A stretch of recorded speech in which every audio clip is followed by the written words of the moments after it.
Nós vamos dar continuidade ao estudo do livro de Romanos.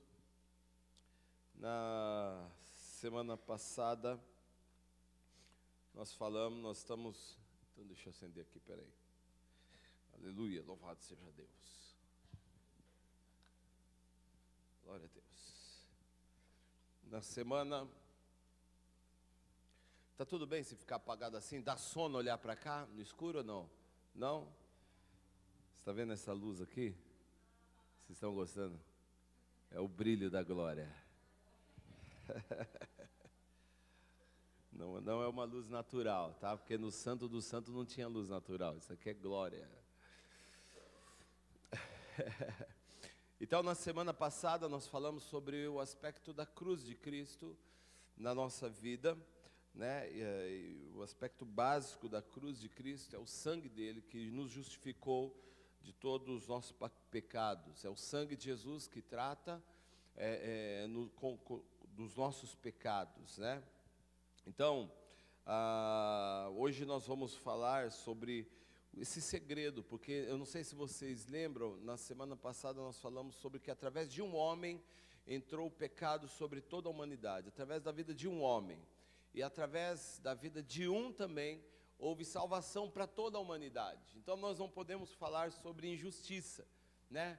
Porque lembra que nós falamos? Tem pessoas que brincam assim, falam assim, olha, quando eu subir lá no céu, a primeira pessoa que eu vou acertar as contas é com Adão, porque eu trabalhei minha vida inteira por causa de Adão, né? Ele foi pecar e eu tive que trabalhar, tive que ficar suando a minha vida inteira, né, para poder comer.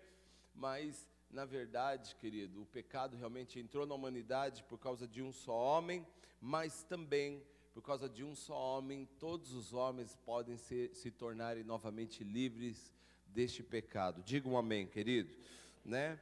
Então, nós nascemos pecadores, mas nós podemos abrir mão dessa hereditariedade de pecado. Lembra que eu disse que a hereditariedade está na humanidade, é como... a hereditariedade está na nossa vida. Você herdou muitas coisas dos seus pais, muitas coisas boas e coisas ruins, né? Eu herdei muitas coisas boas, muitas coisas ruins. Eu disse para você até sobre essa marca que eu tenho na minha mão, né? Essa marca que eu herdei do meu pai tinha uma marca igual, né? Então, nós herdamos, não que seja bom nem ruim, isso aqui para mim é meio indiferente, né? Mas... tem coisas ruins que eu herdei na minha vida, que eu luto, que eu herdei do meu pai. E tem coisas boas também, né, que eu glorifico por ter recebido. Assim, você também. Só que nós também recebemos algo ruim da parte de Adão. Nós recebemos essa maldição do pecado na nossa vida. Esse desejo de viver pecado, a concupiscência dos olhos, né? Nós trouxemos da herança que nós tivemos de Adão. Mas qual é o segredo para se libertar disso tudo? Morte. A morte é o segredo da libertação. Assim como Jesus morreu, a Bíblia diz que nós também morremos. E quando nós morremos para os nossos delitos e pecados, diz a palavra do Senhor, e nós nascemos de novo, que acontece o novo nascimento, acontece quando nós aceitamos a Jesus, e esse é um batismo chamado batismo de Jesus, quando nós entregamos a nossa vida, e confirmado publicamente através do batismo do novo nascimento, quando você batiza nas águas. Você ali tem exatamente essa imagem, você está sepultando a sua velha vida e agora levantando-se para uma nova vida em Cristo. Quando você levanta para essa nova vida em Cristo, agora você está liberto de toda aquela hereditariedade maligna que te condenava. E agora, por isso que a Bíblia fala de um novo nascimento. Para eu ter vida, eu preciso ter um novo nascimento, né? Porque senão eu ainda estou naquele antigo processo de Adão. Por isso que Jesus diz, ninguém pode herdar o reino de Deus se não nascer de novo.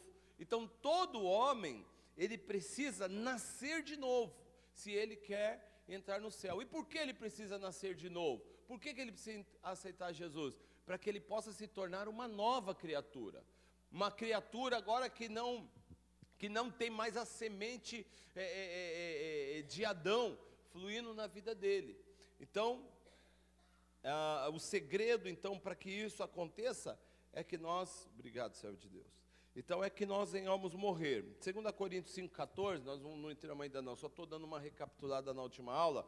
A Bíblia diz o quê? Pois o amor de Cristo nos constrange, julgando nós isto, um morreu por todos, logo todos morreram. Olha o que a Bíblia diz, logo todos morreram. A Bíblia não está falando de morte física, a Bíblia está falando de algo espiritual.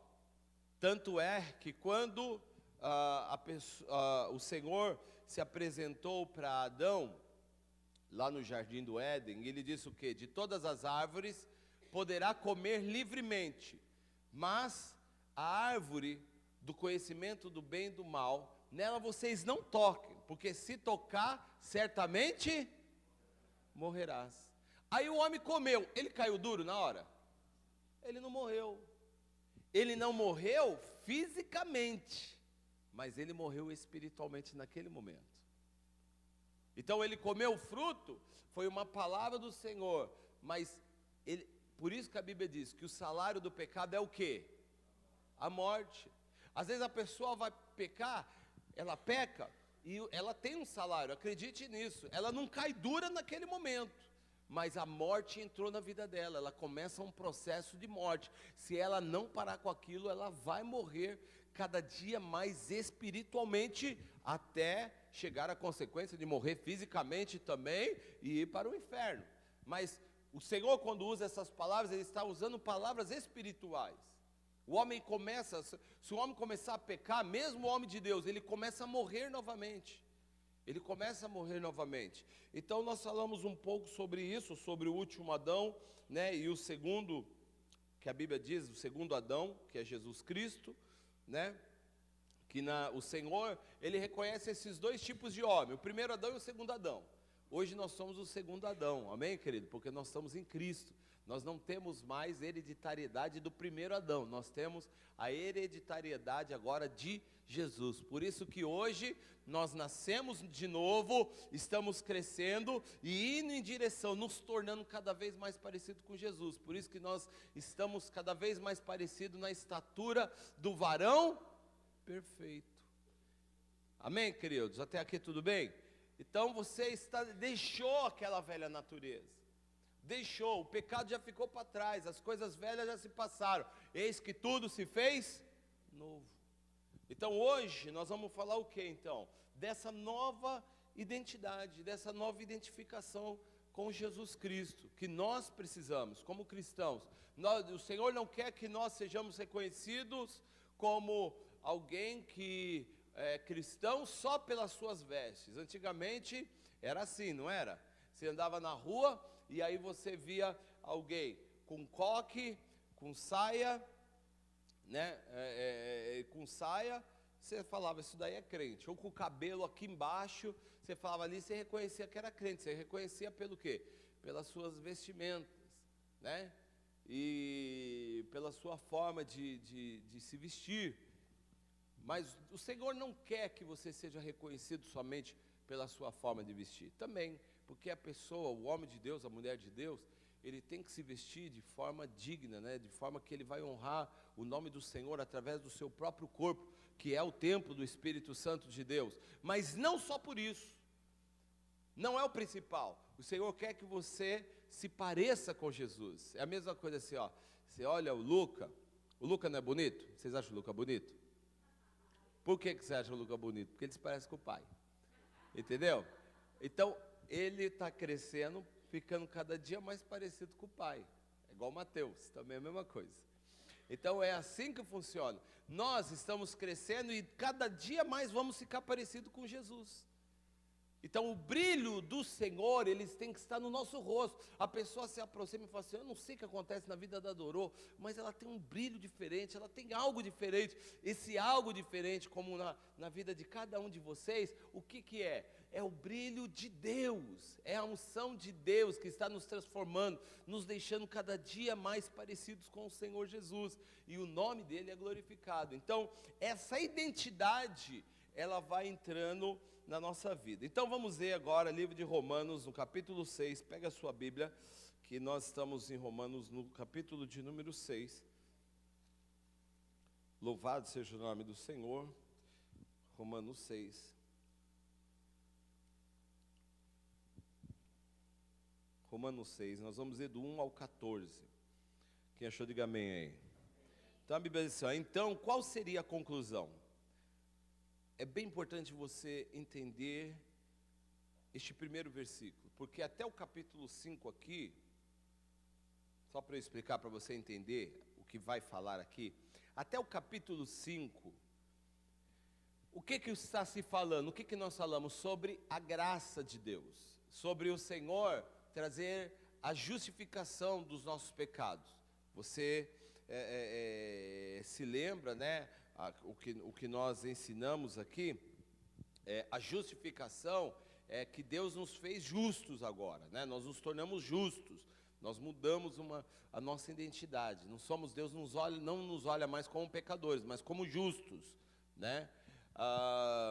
Então até o capítulo 5, o que acontece? Está falando que o Senhor está, a graça de Deus sobreveio até sobre a lei, porque a lei ela ia nos condenar, nós já aprendemos isso. A lei ela foi feita apenas para trazer um padrão, qual era a vontade de Deus. Vocês se lembram que eu disse, se não tiver lei, eu não vou saber que eu não posso atravessar o farol aí, se tiver vermelho, e eu vou atravessar, e eu não vou estar pecando, não vou estar errando, não vou estar infringindo lei, porque eu não sei. Então a lei, ela veio para quê? Para determinar a vontade de Deus, o padrão de Deus, isso é o que me agrada, isso não me agrada, isso me agrada, isso não me agrada, isso é o certo, isso é o errado. A lei servia para isso, mas nunca foi a vontade plena de Deus. A vontade plena de Deus era a graça de Deus. Ou seja, é mais ou menos assim, entre a diferença do medo e do temor. Você certamente já obedeceu a sua mãe por medo de apanhar. Quem aqui já apanhou da mamãe? Deixa eu ver, olha aí, todo mundo quase, né? Então muitas vezes nós obedecíamos a mamãe, a dona Vandete já deu uma olhada para o Pedrinho assim,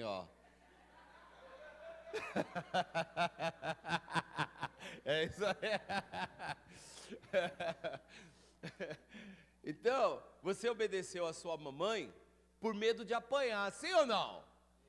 Todos nós não queríamos apanhar. Eu apanhei igual um condenado, querido. Medo de apanhar, mas a questão não é a obediência pelo medo de apanhar. O desejo de Deus não é que você obedeça a Ele pelo medo da consequência. O desejo de Deus é que você obedeça a Ele por temor, por amor. Então a mãe vai falar assim, não faça isso. Você não vai fazer porque você tem medo de apanhar, você não vai fazer porque você respeita a tua mãe, porque você ama a sua mãe. Então, isso é mais ou menos a diferença da graça e da época da lei.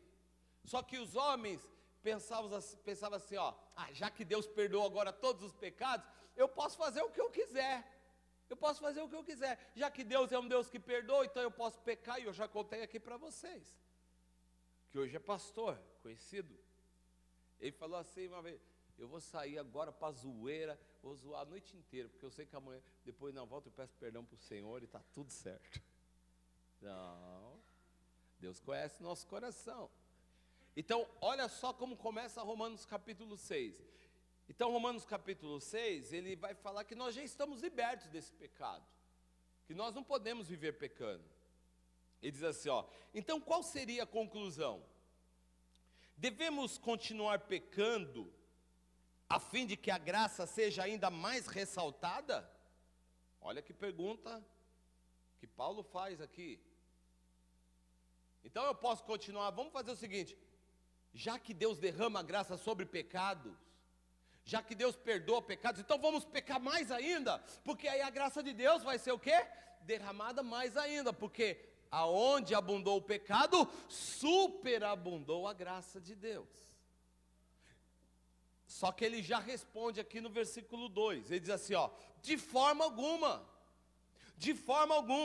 nós que morremos para o pecado, como seria possível desejar viver sobre o seu jugo? Ou ignoreis que todos nós que fomos batizados em Cristo Jesus, fomos igualmente batizados na sua morte. Portanto, fomos sepultados com ele na morte por meio do quê? Do batismo, aquilo que eu falei. Então nós também fomos sepultados com Cristo por meio da sua morte, lá quando aconteceu o nosso batismo, com o propósito de que, assim como Cristo foi ressuscitado dos mortos, mediante a glória do Pai, nós também vivamos uma nova vida. Diga um amém aí, meu irmão. Então o desejo de Deus é esse. Então nós também fomos sepultados. Por isso da importância do batismo. O que acontece? É algo muito forte espiritualmente. Você está dizendo, ó, estou sendo sepultado com Cristo agora, ó. E levantou para uma nova vida em Deus. Então, assim como ele foi crucificado, nós também, né? Só que ele não ia pendurar nós numa cruz e depois ressuscitar cada um de nós. Não. Então ele usou a expressão do batismo. Então, versículo 5. Se deste modo fomos unidos a ele na semelhança da sua morte, com toda certeza o seremos também na semelhança da sua ressurreição. Pois temos conhecimento de que a nossa velha humanidade em Adão foi crucificada com ele, a fim de que o corpo sujeito ao pecado fosse destruído, para que nunca mais venhamos a servir o pecado. Diga um amém aí, meu irmão. Porque isso é importante. O que ele está dizendo aqui? Que agora nós temos conhecimento de que aquela nossa velha natureza que veio de Adão, ela foi crucificada com o Senhor. Então o nosso corpo que estava sujeito ao pecado, ou seja, nós não conseguimos controlar. Agora o que acontece? Nós temos poder, nós temos total poder para controlar. Não significa que nós não vamos ter mais vontade de pecar, mas o pecado já não tem controle sobre nossa vida. O que eu estou querendo dizer é que todo cristão nascido de novo, ele tem poder para controlar qualquer tipo de pecado na sua vida. Diferente de alguém que não conhece a Jesus. O cara vai pecando e já está tanto no pecado, meu irmão, que ele não tem controle, ele não consegue sair daquilo. Mas nós que somos cristãos, nós que já fomos mortos nos nossos pecados e delitos e ressuscitados em Cristo Jesus, Deus nos deu o poder de vencer o poder do pecado na nossa vida. Diga um amém aí, meu irmão. Versículo 7, porquanto todo aquele que morreu já foi justificado do pecado. Ou seja, Jesus lançou o seu pecado no mar do esquecimento. E mais, versículo 8, se morremos com Cristo, cremos que também com Ele viveremos.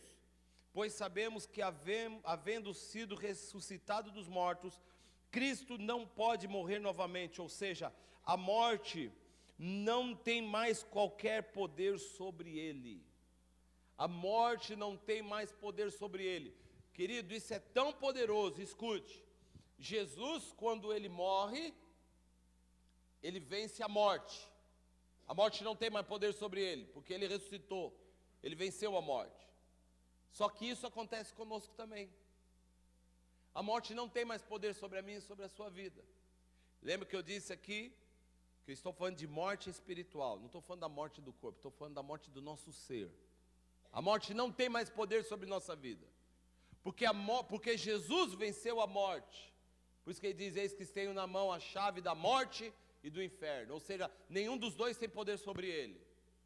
Então, porque o Senhor venceu a morte, nós também vencemos através de Jesus, ou seja, nosso corpo vai morrer, mas a nossa alma não morre, porque nós vamos estar com o Senhor Jesus para sempre. Por isso que ele diz lá, né?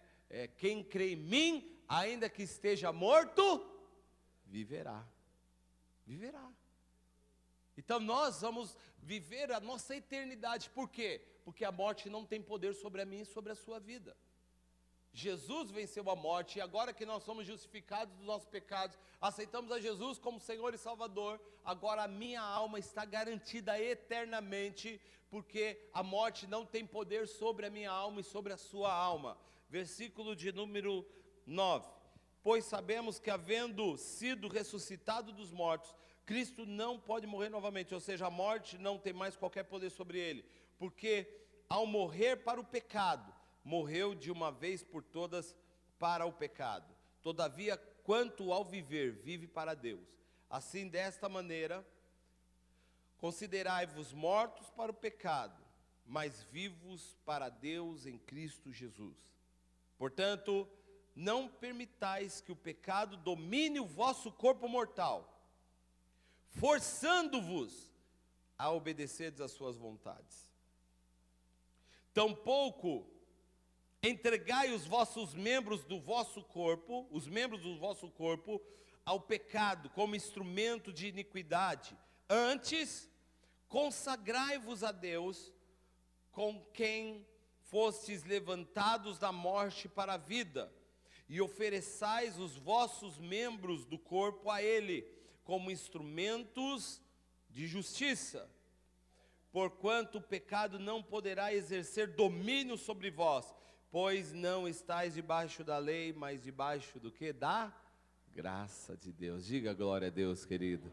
Oh, que coisa linda, meu irmão. O pecado não tem mais poder sobre a minha vida e sobre a sua vida. Não tem mais poder. Então, nós vamos agora, isso tudo foi introdução, Deus amado. Então vamos lá. Vamos agora para cá, ó. Então, nos primeiros 5 capítulos de Romanos, Paulo estava preocupado o quê? Com ações do homem, e não com o próprio homem. Vimos que esses atos foram completamente tratados pelo sangue de Jesus, mas o próprio homem ainda não tinha sido tratado. Então, a primeira parte que nós estudamos até agora está falando sobre o pecado. Então, Deus tratando sobre o pecado do homem, porque o pecado fazia separação de Deus para com o homem. Então Deus começa a focar no pecado, tratar o pecado. Agora, uma vez que Ele tratou o pecado, agora Deus vai tratar com o homem. Em que área? Na santificação, no processo de não acostumar o novo homem na natureza velha. Entendeu? Nós temos que acabar. O que aconteceu? Quem aqui falava palavrão antes, não tem vergonha, quem falava palavrão antes de aceitar Jesus como Senhor? Olha aí, olha quantas pessoas, seus bocas sujas. Então, brincadeira. Então assim, ó, o que acontece? Nós falávamos palavrão antes, eu também falava palavrão. Então assim, falava palavrão, só que depois que nós aceitamos a Jesus, o que acontece? O Espírito Santo começou a tratar em nós, certo? Só que ia chegar nessa área, o Espírito Santo ia tratar. Você vai ver que tem crente até hoje que fala palavrão, porque ele não deixou ser tratado. Então ele tem coisas que ele trouxe do velho homem, da velha natureza, para a nova natureza dele. Então o Senhor no começo ele trata o quê? O pecado. Só que agora o Senhor quer tratar o quê? O homem. Você não pode trazer coisas do velho homem para o novo homem, porque agora este é um novo homem. É uma nova criatura, você é uma nova pessoa, você é uma nova mulher, um homem cheio do Espírito Santo, uma mulher cheia do Espírito Santo de Deus. Então, ó, a partir de Romanos 5:12, Paulo trata com o próprio homem. Vimos que todo homem nasce em Adão, estando em Adão, estamos debaixo de condenação de morte. Precisamos sair de Adão e sermos incluídos em Cristo. Então, agora vai falar sobre uma objeção aos críticos, né? O capítulo começa com uma pergunta, que foi aquela pergunta que pode passar online, aquela pergunta que nós falamos aquela hora. Permaneceremos no pecado para que seja a graça mais abundante? Então, para compreender essa pergunta, precisamos ler o seguinte: sobreveio a lei para que a transgressão fosse ressaltada. Ou seja, a lei servia para quê? Para mostrar o quanto nós éramos pecadores, o quanto nós não conseguiríamos cumprir essa lei. Porque você olha o homem aí fora que não aceitou a Jesus, ele acha que ele não é pecador. Sabe por que ele acha que ele não é pecador? Porque ele não conhece a lei de Deus. Ele não conhece o padrão de Deus. Então, para ele, tudo pode. Por exemplo, quando você chega e fala sobre o homossexualismo, o que eles falam? O que importa é o amor, não é assim que fala? Por quê? Porque não conhece o que está escrito na lei, na palavra de Deus, inclusive em Romanos 1. Que o Senhor condena muito forte a questão do homossexualismo. Então, como eles não conhecem a lei, então eles acham que não estão em pecado. O que importa é se amar. Deixa cada um lá com os seus problemas. Então, sobreveio a lei para que a transgressão fosse ressaltada. Ou seja, Deus quer que nós enxergamos isso. Mas onde abundou o pecado, superabundou a graça de Deus.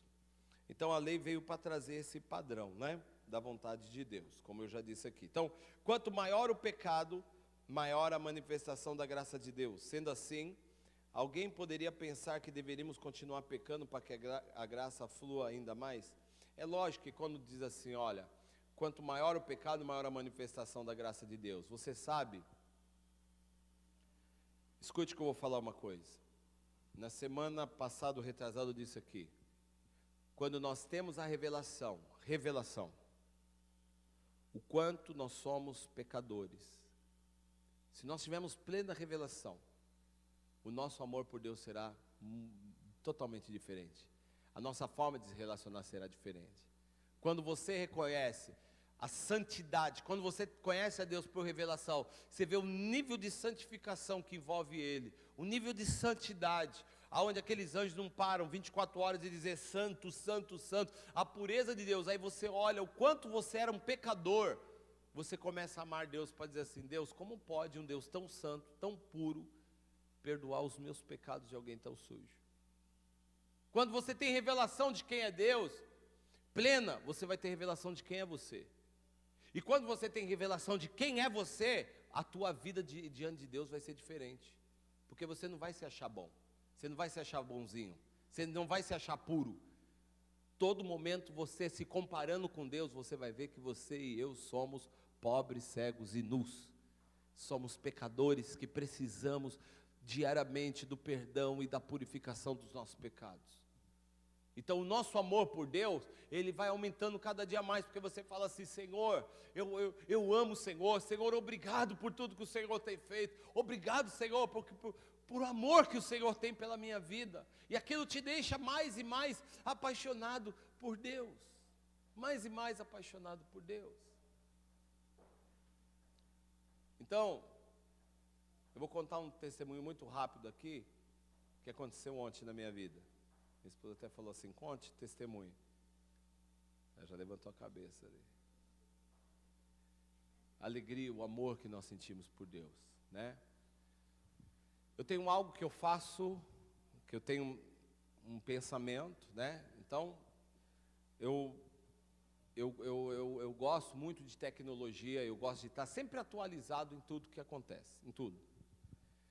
E todas as vezes que lança algo novo, depois de um tempo eu vou lá e troco, por exemplo, eu troco meu celular por algo moderno, porque eu não gasto ele até o final, porque se eu for comprar um novo depois é muito alto, então eu faço negociações. Então eu uso muito o OLX, eu não sei se você conhece o OLX, que é um site ali de trocas, né, de compra e venda e tal. Então o que eu faço geralmente, né, que eu vou crescendo? Eu pego algo que eu tenho, então eu pego meu celular e ofereço, lançou um novo e falo, ó, eu dou o meu e mais tanto. E aí o valor que você dá é muito menor, em vez de você ir lá na loja e comprar um novo de última tecnologia, porque sai muito alto. Então eu sempre vou fazendo essas negociações, por isso que eu sempre uso equipamentos, às vezes, de última geração, porque eu não espero ficar obsoleto, eu vou trocando, né, nessas negociações. E essa semana eu falei, eu vou trocar o meu celular, eu vou pegar o top aí que saiu, tal, né, e aí eu combinei com o cara, tal, e ia trocar, para resumo, né, porque a negociação era um pouco extensa.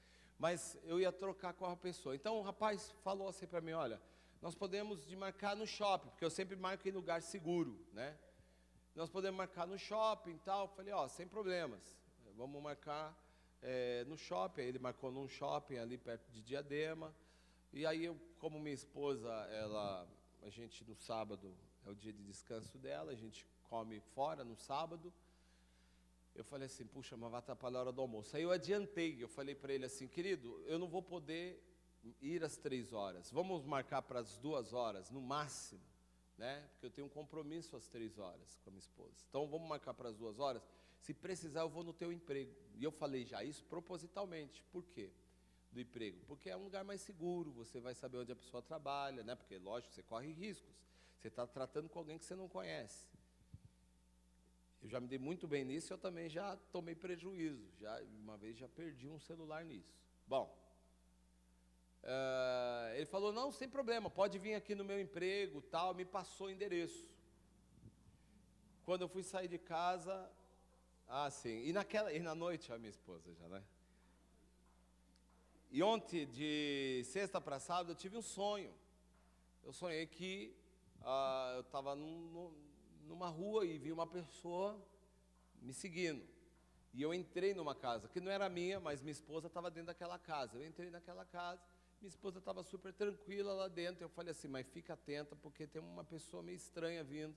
E aquela pessoa entrou, eu vi que ela estava entrando dentro da casa. Eu fechei a porta e eu fui e peguei uma faca. Engraçado que essa faca é uma faca que eu ganhei, até da missionária, Verônica, né? Que ela ganhou de presente, e aí ela ficou com medo de embarcar com essa faca e pararem ela. Ela falou, pastor, toma para você.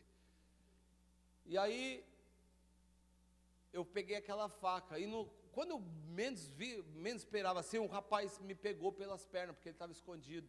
Pegou, e eu dei uma facada nele. Para resumo de conversa, eu matei ele esfaqueado. Misericórdia.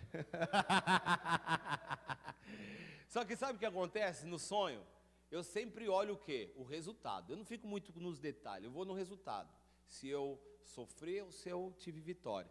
Então, como eu sei que eu matei aquele cara, eu fiquei tranquilo, porque eu sabia que era algo espiritual, eu sabia que o sonho era espiritual. Eu até pensei, Senhor, vai se levantar algo, só que para mim o que importa é o resultado final. Eu tive vitória.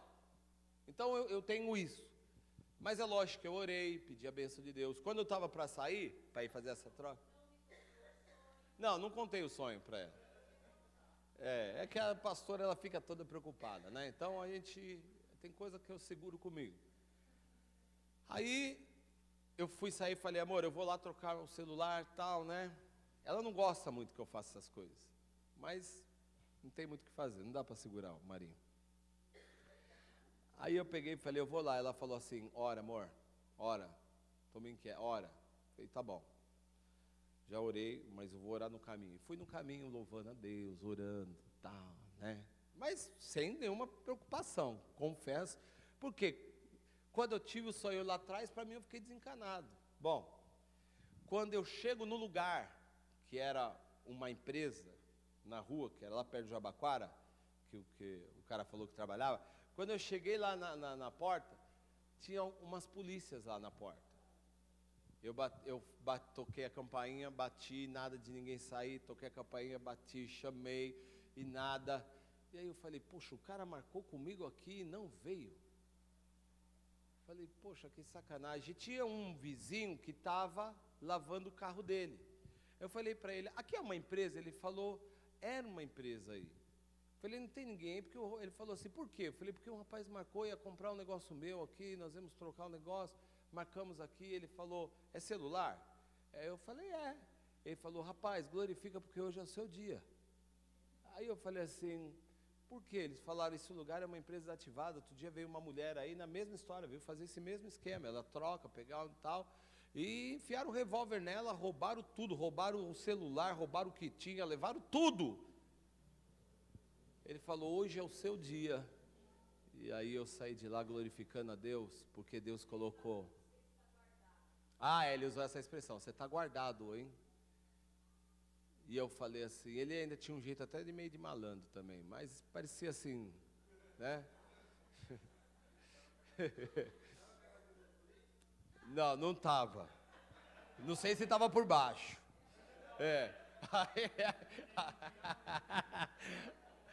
Aí o que acontece? Mas o cara falou que eu estava guardado porque ele olhou, queridos, na calçada, na porta que eu ia trocar, estava cheio de polícia. E sabe por que aquelas polícias estavam lá? Por minha causa. Eles estavam lá por minha causa. Porque Deus estava guardando a minha vida. Deus não queria que eu fosse lesado de forma alguma. Então, o que eu estou querendo dizer é que quando você tem revelação da grandeza de Deus, e você adora a Deus, e você serve a Deus, Deus vai te guardar como um filho, Deus vai te abençoar.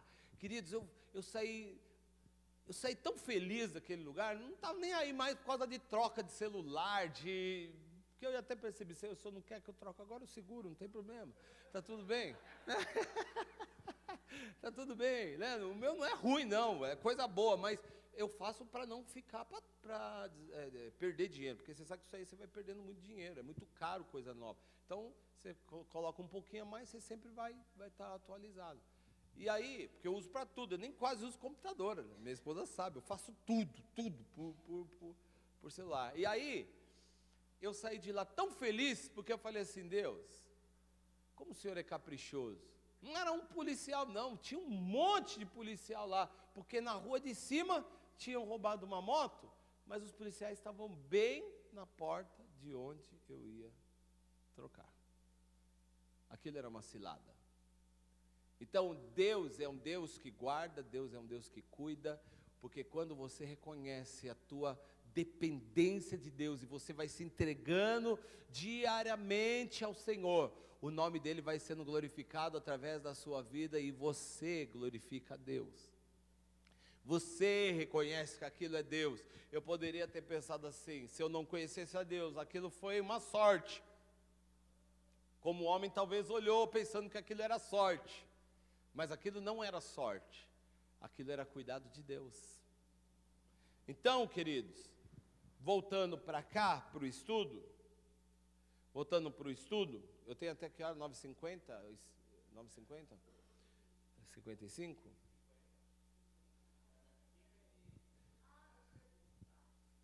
Ah, tá. É 9h50 ou 9h55? Ah, ok. Tá bom. Então, o velho homem é aquilo que éramos antes de... É aqui que eu estou? Não, não é aqui não. Então, ok, está falando da nossa identidade, né? Então ele disse, quanto maior o pecado, maior a manifestação da graça de Deus. Então os críticos diziam que o evangelho da justificação pela graça conduz à libertinagem, ao desconhecimento de toda a lei. Se Deus justifica o ímpio, então não haverá vantagem alguma em ser piedoso, diziam eles. Então é mais ou menos assim, eu posso pecar porque o ímpio peca à vontade e depois Deus perdoa. Você já ouviu isso, sim ou não? Deus faz diferença, quer dizer, a pessoa peca, Deus perdoa, e eu que sou santinho, ando tudo certo, vou ter a mesma coisa. Querido, você não pode ter esse tipo de pensamento. Isso está totalmente errado. E é o que diz aqui no versículo de número 1 do capítulo 6. Então, que conclusão chegamos? Nós podemos ficar pecando à vontade para que a graça de Deus se manifesta? Não. É lógico que não. Então Deus estava tratando com o pecado, agora Deus vai tratar o homem. Nós precisamos ser renovados, por isso a Bíblia diz no livro de Romanos também, capítulo 12, versículo 2, que nós devemos ser transformados pela renovação do nosso entendimento. Renovação do nosso entendimento. Deus vai trabalhar a santificação na sua vida. Então, é como o caso daquele irmão que é acordado ao meio-dia pela mãe que lhe pergunta, dormindo até essa hora? Tem isso daí? Não tem, né? Dormindo até essa hora? Ao que ele responde, você nunca leu o que aos seus amados Deus dá enquanto dormem?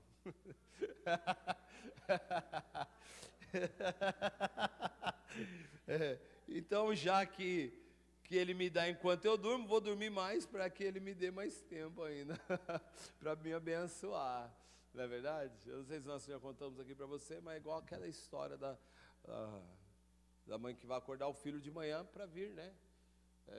Já eram 10h30 da manhã. Filho, levanta. Vamos, precisa ir para a igreja. Ele, mãe, não, vou dormir mais um pouco, mãe. Filho, levanta. Não, eu trabalhei a semana inteira, não. Mãe, levanta, filho, levanta logo. Não, eu não vou. Eu vou ali na cozinha, vou voltar daqui 5 minutos, vou te chamar. Voltou lá de novo. Filho, levanta. Não, mãe, não vou, mãe. Levanta agora. Mãe, me dá 2 razões para eu ter que levantar agora. Ela falou assim, primeiro, você já tem 40 anos de idade. Segundo, você é o pastor da igreja.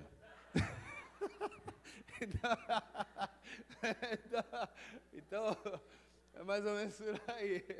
A pessoa precisa ter um entendimento, né? A pessoa precisa ter esse entendimento. E aqui também, o cara está o quê?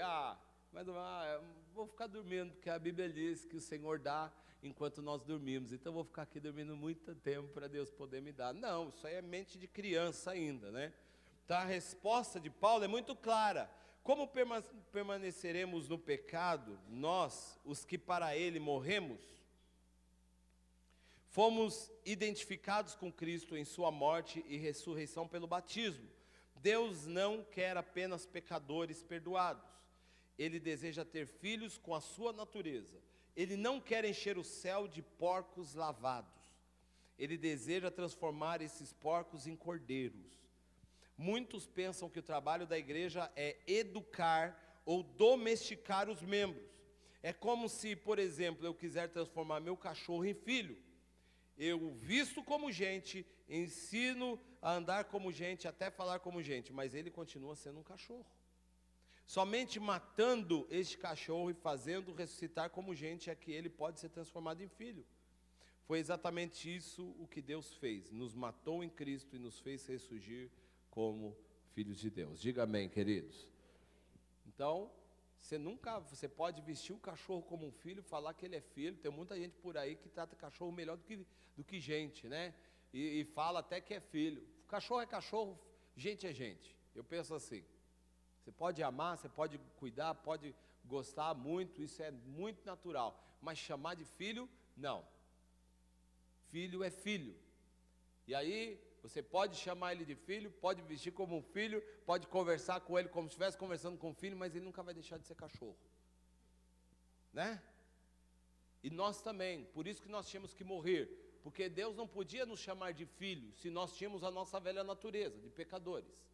Precisamos, então, ter essa natureza morta do pecado e ressuscitar. Por isso que a Bíblia diz o quê? João capítulo 1, versículo 12. Mas a todos os quantos receberam, deu-lhes o poder de se tornarem filhos de Deus.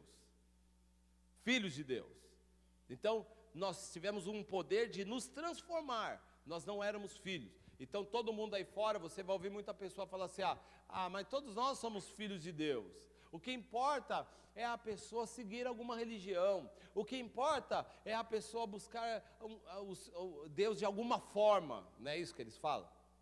Mas eles não são filhos. Não adianta, a pessoa vai falar assim, você não é filho, é lógico que você vai ter ter sabedoria para explicar. Por isso que é importante você aprender isso. Você não vai chegar e falar para a pessoa, não, você não é um filho de Deus, não. Você não é filho de Deus, não. Aí você vai usar essa expressão até aqui, porque Deus não quer ver porcos lavados entrando no céu. Você vai estar ofendendo, né? Então, mas a Bíblia diz o quê? Que eles são criaturas. Geralmente eu falo exatamente isso. Eu falo assim para a pessoa, rapaz, você sabe que eu tinha esse mesmo entendimento antes de ler a Bíblia? Você lê a Bíblia? A pessoa vai falar, não, porque ela não lê. Você sabe que ela não lê. Você sabe que na Bíblia está dizendo, eu não sabia, a minha vida inteira que eu ia na igreja, eu não sabia disso, que eu não era filho de Deus, como diz a palavra do Senhor, lá em João 1,12, que eu era apenas uma criatura de Deus, e por isso eu quis me tornar filho de Deus, e você também precisa se tornar filho de Deus. E sabe como que nós nos tornamos filho de Deus? Aceitando a Jesus como Senhor e Salvador. Porque aí, o que acontece? Nós estamos fazendo uma decisão.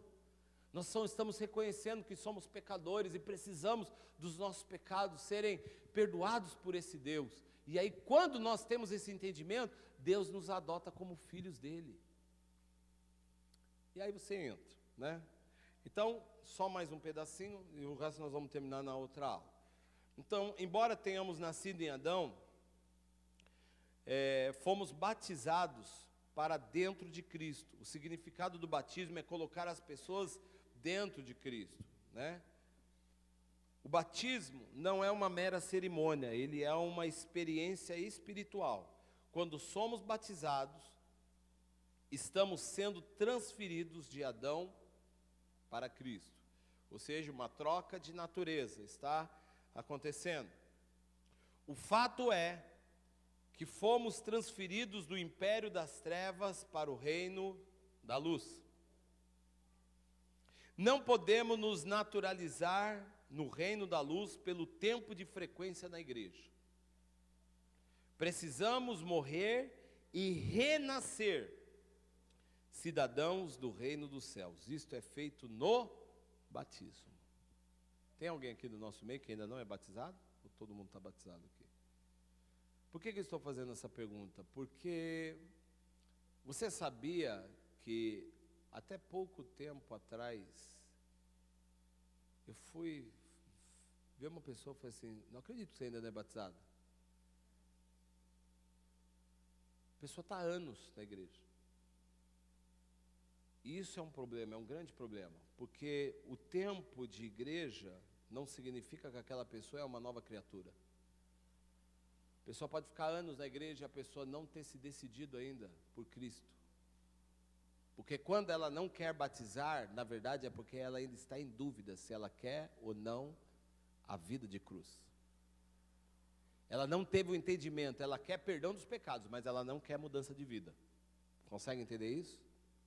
Ela quer ser perdoada, ela quer receber bênção de Deus, ela quer receber a filiação de Deus, mas ela não quer mudança de vida. E não dá para ter essas coisas separadas. Porque quando você aceita Jesus e você é batizado, o que está acontecendo? Está acontecendo morte. Assim como ele morreu, todos morremos. Nós temos que morrer também. Nós vamos ter que abrir mão de muita coisa. É uma decisão. Nós vamos falar assim, olha, eu não quero mais viver essa vida de porcos. Eu quero uma nova vida, eu quero ser uma nova criatura, eu quero viver para Jesus Cristo, mesmo que isso me custe algo. Por isso que Jesus diz o quê? Quem quiser vir após mim, negue-se a si mesmo, tome a sua cruz. O que ele está falando, tome a sua cruz? Ele está falando, tome a sua vida de morte. Ele está falando assim, você vai ter que morrer. Se você quer vir após mim, você vai ter que abrir mão de coisas. Se você quer vir após mim, você vai ter que renunciar a pecado. Você vai ter que renunciar a prazeres desse mundo. Quem quiser vir após mim, negue-se a si mesmo. Porque vai matar o nosso eu. Tome a sua cruz e então me siga. Aí você vai poder se tornar filho de Deus. Nós vamos parar por aqui, porque eu quero abrir para perguntas. E aí na próxima aula nós continuamos. Ô Lari, marca aí, para eu não esquecer, tá bom? Onde nós paramos. Está aberto para perguntas.